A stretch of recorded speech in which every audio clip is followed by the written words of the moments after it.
Hello, Ben here with Helping Services for Youth and Families, and I have Kathleen here with us today, and she's the director of our Domestic Abuse Resource Center. So welcome, Kathleen. Thank you. Yes, Excited to be here. Well, good. Well, I just wanted to kick it off with, if you could just tell us a little bit about yourself. Oh, sure.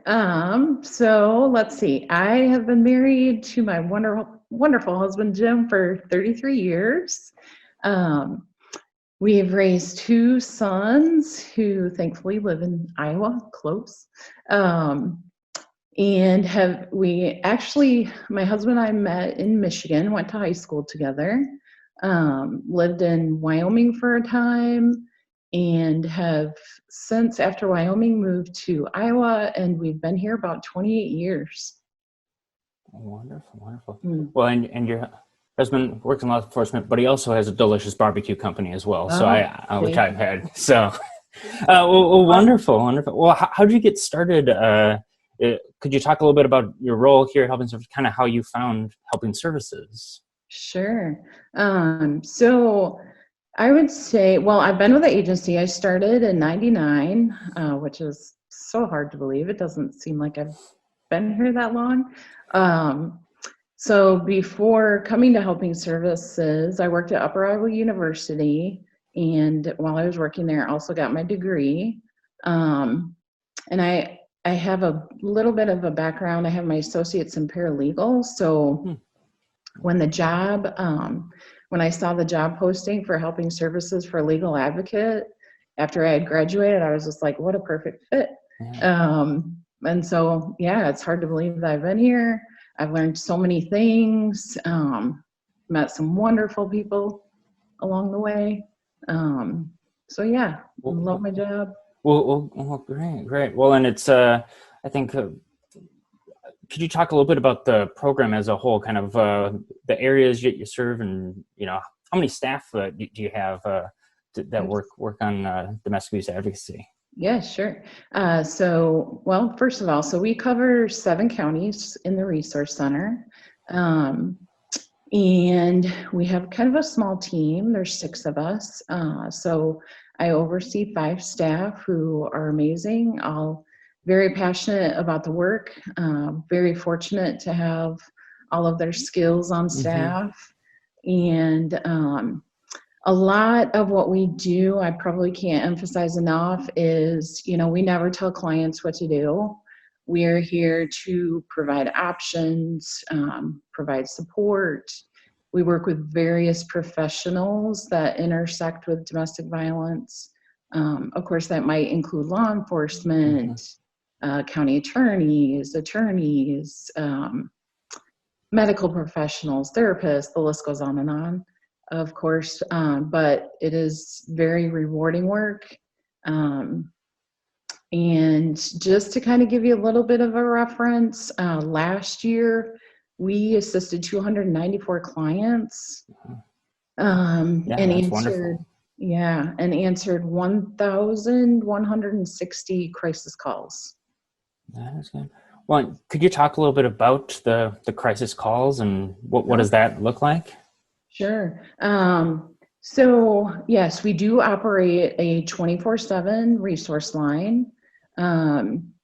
We take turns of staff being on call so that we're ready to respond.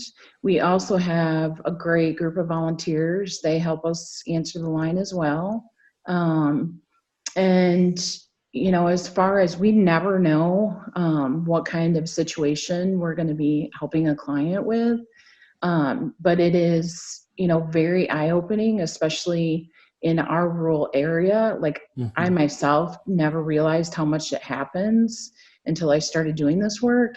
And so I think it's important just to kind of, keep in the back of our minds that there are great things about the area, but as a rural area, it's difficult for someone it's even more difficult, I should say, to come forward. Because everyone knows everyone, and they might be related to someone that's in a profession. So I think it's always domestic violence. I think you highlighted a lot of people things like, oh, that happens over there, or like to those people. But it's, mean, I guess in my 2 years here at Helping Services, I mean, you find it's something that not a lot of people talk about, but it's important, and a lot of people are supportive of the work we do, but it's taking that next step and making sure that, and stigma is obviously a huge thing. So it's especially in the rural area, like you were mentioning, kind of just people know more about each other than average. Right. So is there one thing you'd want people to know about your work? Such a good question, Ben. So many things. Probably the first thing that comes to my mind is that it's never the survivor's fault. No one ever plans to be in this kind of a relationship. I think it's just really important for survivors to know that there is help out there and that it's free and confidential. Again, we'll never tell a survivor what to do, but we're there to kind of give them some, this is what you can do. We're just going to kind of lay out options for you, and be there with you to support you no matter what you decide. Oh, wonderful. Well, and would you be willing to share a success story that you've seen them, past year, 6 months or so, if it's one of your advocates or a situation that you've seen that's gone well? Sure. I would say probably the first thing that comes to my mind is most recently, and this is pre-COVID, I was on call and we received a phone call on our resource line to assist a client that was seeking some medical attention. And so obviously scary, every situation is scary, but the bravery and the courage of this client, I could just go on, but it's one of those things that when you put it in perspective, again, the courage that it took to not only leave that situation, but to call in to seek help, it's amazing. Yeah, that's one. I mean, people can overcome a lot of things, but it takes a special person to take those next steps to do it. And the crisis line's obviously very nice. So if someone is experiencing domestic violence or maybe knows someone and can refer someone on, what's the best way to reach your team? Yep, sure. So I would say the first thing, if they have access to a phone, and unfortunately it may right now with COVID, it may not be the easiest thing to do, but we do have our 24/7 resource line, and that number is 800-383-2988.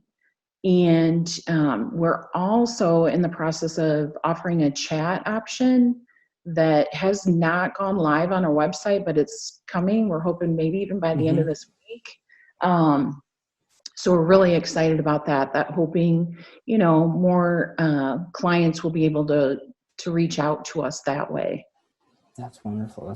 Yeah, well, the chat aspect is really exciting, and our website is helpingservices.org, and it'll be right on there. So wonderful. Well, we'll just kind of switch gears away from the work a little bit, and a little bit more of a fun thing about yourself. Is there do you have a special talent or skill or interest that you think people might be interested in that they wouldn't know about you already?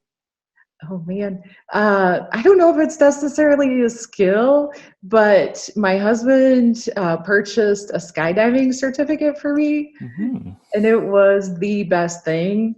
And I realized from doing it that I want to go again.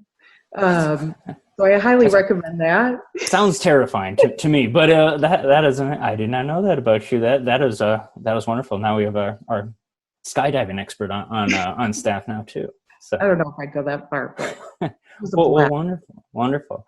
Well, good. We'll wrap it up there. Thanks so much, Kathleen, for doing this today. And for all the information about Helping Services programs, especially our domestic abuse advocacy, you can go to our website at helpingservices.org. And like Kathleen mentioned, we'll have there's a chat feature going to be going live on the website. So please check that out as well if you need it. But thanks so much for your time, Kathleen. Thank you. All right. Take care.